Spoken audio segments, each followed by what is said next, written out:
Estamos de volta com o nosso programa TV É Ciência. Hoje conhecendo um pouco mais sobre obesidade. Nós vimos no primeiro bloco que a herança genética, aliada à falta de exercícios físicos e uma alimentação de baixa qualidade, são as principais causas do sobrepeso. E que hoje, em busca do corpo perfeito e saudável, muita gente tem recorrido a dietas balanceadas e até mesmo a intervenções cirúrgicas. Mas quando as operações bariátricas que levam as pessoas a perderem peso são indicadas, é o que vamos ver a seguir.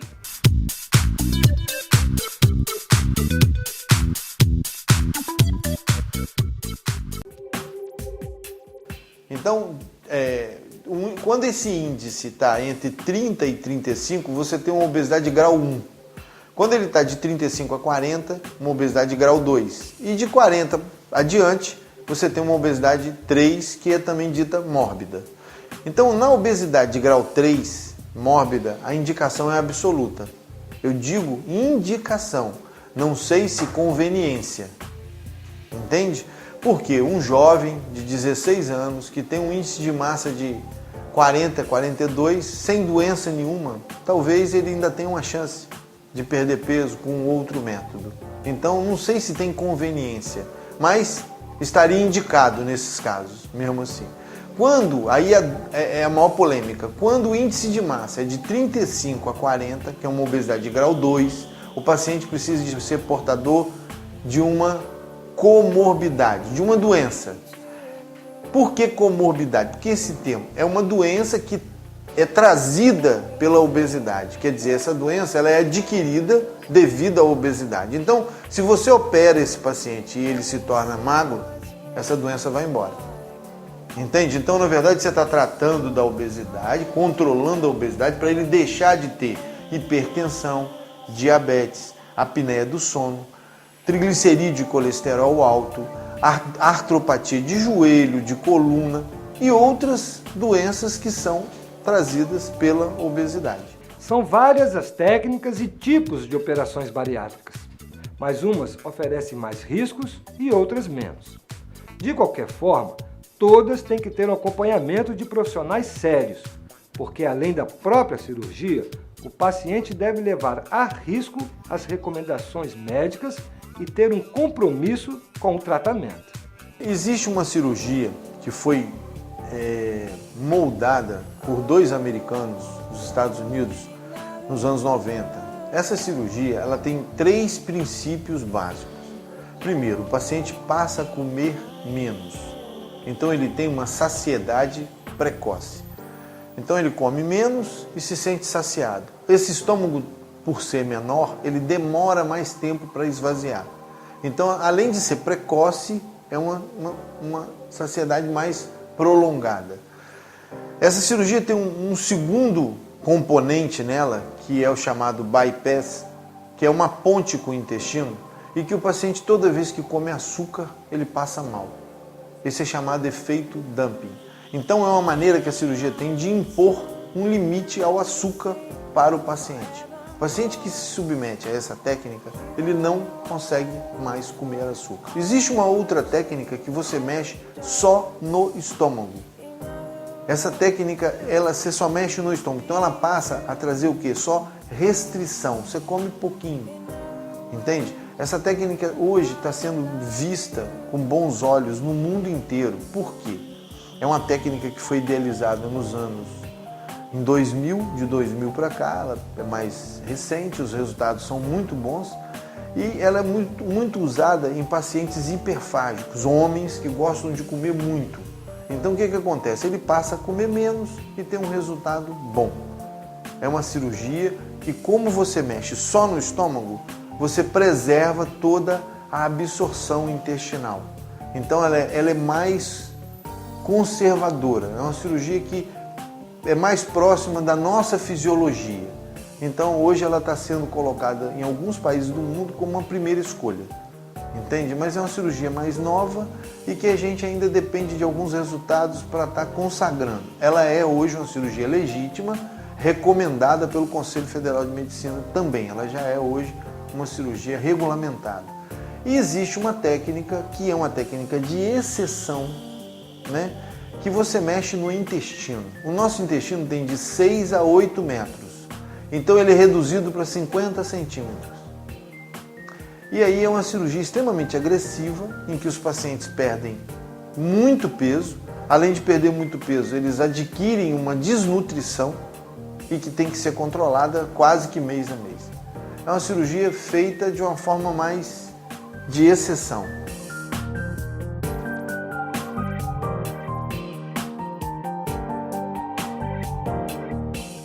Achar que a cirurgia é um milagre, que a cirurgia não precisa de ter acompanhamento, que a cirurgia é uma magia, você vai ter um péssimo resultado.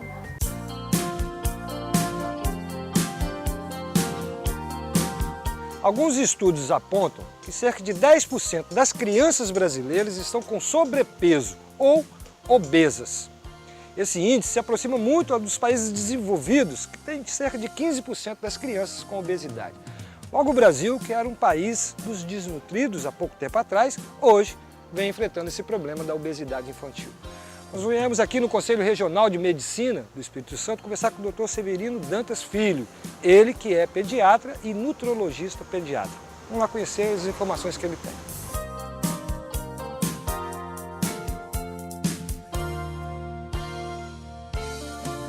Dr. Severino, um prazer receber o nosso TV Ciência. Obrigado. Primeiro vamos começar por aí, doutor Severino. Há alguma diferença entre a obesidade e a obesidade infantil? A obesidade no adulto infantil, ou é a mesma obesidade, é o mesmo índice de gordura ou de peso acima do normal? É praticamente a mesma coisa, só no sentido de que criança, né, tem um peso diferenciado do adulto, evidente, mas os índices são mais ou menos parecidos. Hoje tem uma tabela que faz a colocação como a criança está crescendo, tem em peso, em estatura, e através dessa tabela se faz o índice de massa corpórea. Se faz da mesma maneira que se faz para o adulto. Então hoje tem como fazer isso desde a criança pequena, para a gente poder detectar algum problema que possa já estar sendo um alerta para um futuro, uma criança que pode já estar com sobrepeso e chegar à obesidade, que é o grande mal do mundo inteiro. Hoje em dia. Num país como o Brasil, né, que até pouco tempo atrás era um país, né, conhecido mundialmente pela grande desnutrição infantil. E hoje a inversão, está crescendo a obesidade. A nível de obesidade, está a média de 10%, 12%. Está chegando ao nível da população do primeiro mundo, por exemplo, americano, que é em torno de 15%. Então, realmente é um problema sério que nós temos que enfrentar. Não só profissionais de saúde, mas toda a população tem que estar ciente, consciente e fazer mudança nos hábitos alimentares das crianças. A obesidade atinge qual classe social, doutor Severino? Todas. Todos? Hoje não é aquela criança de um padrão social mais elevado que tem obesidade também, o padrão mais baixo também pode ter pelos hábitos também inadequados que eles estão adquirindo. A principal causa da obesidade ainda é a má alimentação, Sim, a falta de um exercício físico? Falta de uma educação, vamos dizer assim, alimentar mais adequada, que deve começar na gestação em relação à criança, né?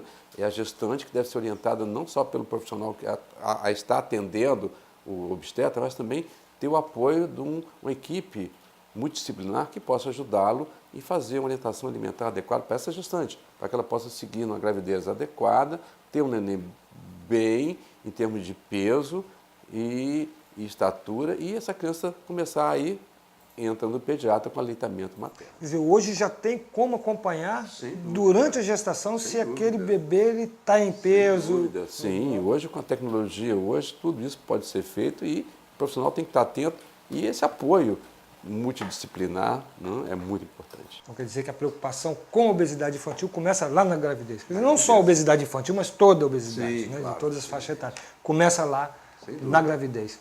E com o aumento da expectativa de vida do brasileiro? Hoje a criança que nasce hoje, a expectativa é que ela viva 100 anos.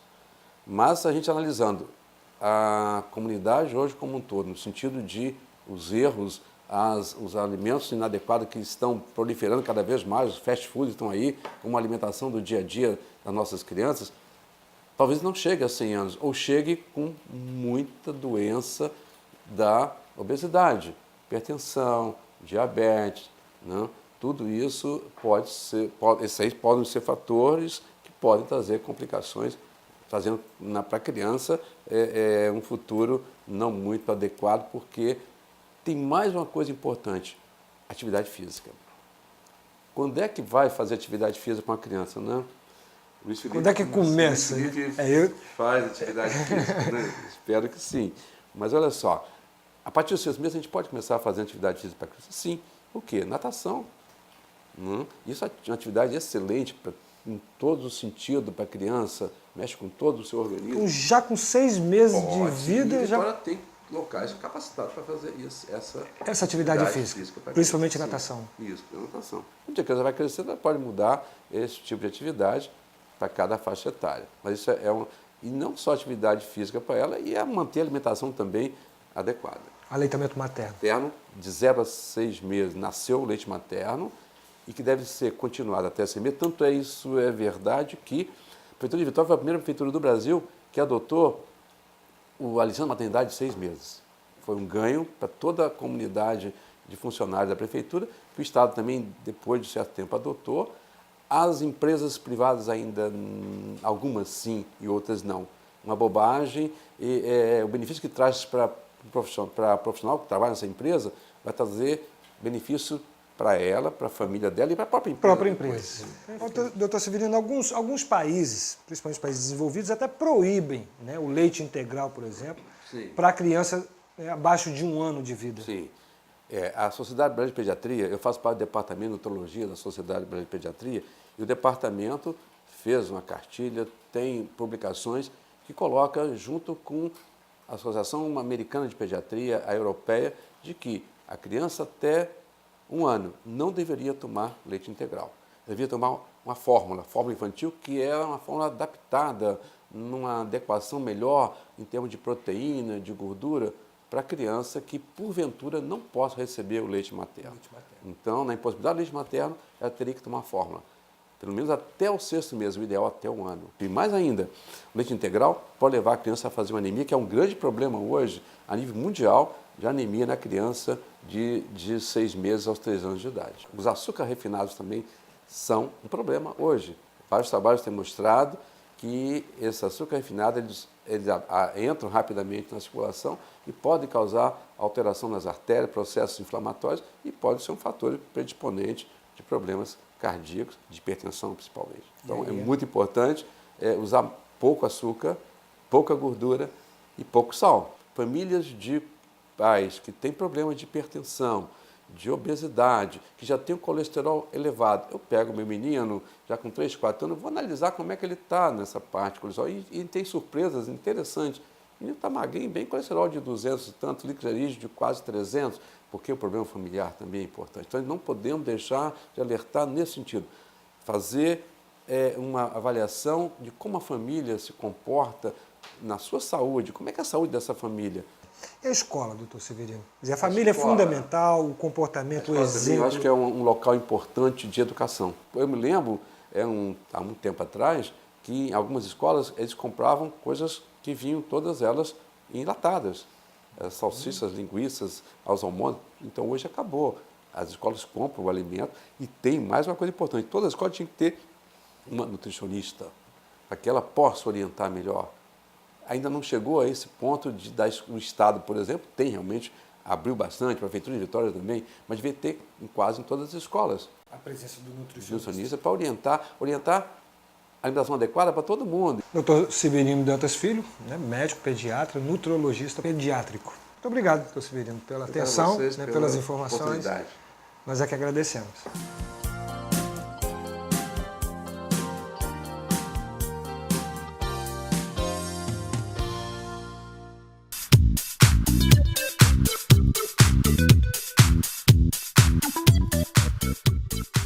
O número de pessoas com excesso de peso tem crescido a cada ano no Brasil. O pior é que cresce também a obesidade infantil em nosso país. Como vimos, uma boa alimentação, aliada à prática de exercícios físicos e conhecer como eram nossos pais e avós, é um bom caminho para evitar a obesidade e ter uma vida saudável. São as dicas do nosso programa de hoje, que está chegando ao fim. Espero que você tenha gostado. Dê sua opinião e ajude a escolher os próximos assuntos do TV Ciência. Acesse www.tvsciencia.com.br. Tudo de bom para você e até o nosso próximo encontro.